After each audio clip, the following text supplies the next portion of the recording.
गीता एक गरीब अनाथ लड़की है। वह बिना माँ बाप की बेटी थी, इसलिए उसकी सास व उसका पति उससे ज्यादा कुछ नहीं कहता था। गीता के घर में गीता की ही चलती थी। वह जो भी कहती थी उसकी सास व उसका पति उसकी बात आसानी से मान लेते थे, क्योंकि वह बिन माँ बाप की बेटी थी और उसने शादी से पहले बहुत सारे कष्ट सहे थे। गीता घर का कुछ काम नहीं करती थी। घर का सारा काम उसकी सास व उसका पति करता था और कुछ उसकी बेटी भी करती थी। गीता तो रोज पर्स लेकर बाहर घूमने चली जाती थी। गीता को कोई कुछ नहीं कहता था कि वह हर दिन बाहर घूमने के लिए ना जाए और घर का काम करे। घर का काम उसकी सास व उसका पति कर लेता था, लेकिन एक दिन उसकी सास ने उसके पति से कहा कि गीता को ना रोको टोको तो वह हर दिन ऐसे ही घूमने के लिए रोज घर से बाहर जाएगी, इसलिए उसको समझाओ, क्योंकि वह हर रोज घूमने जाएगी तो हमारे समाज के लोग क्या कहेंगे। ये सब सुन के गीता का पति बहुत परेशान रहने लगा। उसे समझ नहीं आ रहा था कि वह करे तो क्या करे। गीता को कुछ कहता तो गीता नाराज हो जाती। वह गीता को ज्यादा कुछ नहीं बोल सकता था और ना ही वह माँ की बात टाल सकता था। इसी तरह गीता अपने ससुराल वालों को भला बुरा कहती रहती थी। घर में गीता की ही चलती थी। वह अपने पति व सास को बहुत बातें सुनाती थी, मगर कोई काम ठीक से ना हो तो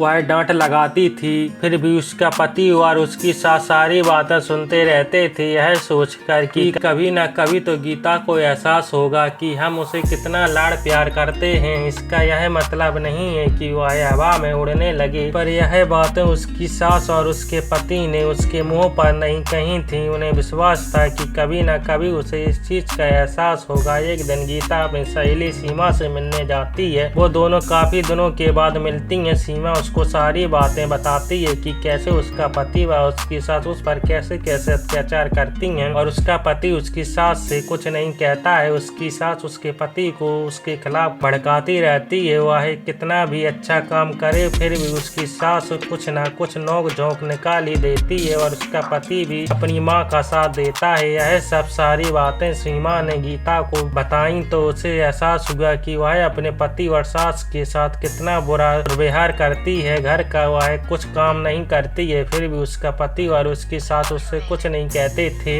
वह छोटी छोटी बातों पर उन्हें हजारों बार डांटती रहती थी, फिर भी उसे कोई कुछ नहीं कहता था। यह सब सुनकर सीमा को अपनी गलती का एहसास होता है और वह अपने घर जाकर अपनी सासू के सामने रोने लगती है। उन्हें सब बातें बताती है कि उसे अपनी गलती का एहसास हो गया है कि उसने कितना गलत काम किया है। तो उसकी सास कहती है कि बेटा रो मत, हमें विश्वास था कि तुम्हें एक ना एक दिन तुम्हें अपनी गलती का एहसास होगा। तुमने गलती कैसी भी की हो तुम्हें उसका एहसास है, यही बड़ी बात है। अब हम साथ मिलकर हंसी खुशी से रहेंगे। तुम बिल्कुल भी दुखी ना हो, क्योंकि हम तुम पर पूरा विश्वास करते हैं। और वो सभी हंसी खुशी के साथ रहने लगे और सभी मिल बांट कर काम करने लगे। हेलो दोस्तों, हमारे इस चैनल को सब्सक्राइब करने के लिए यहाँ क्लिक कीजिए। Thank you.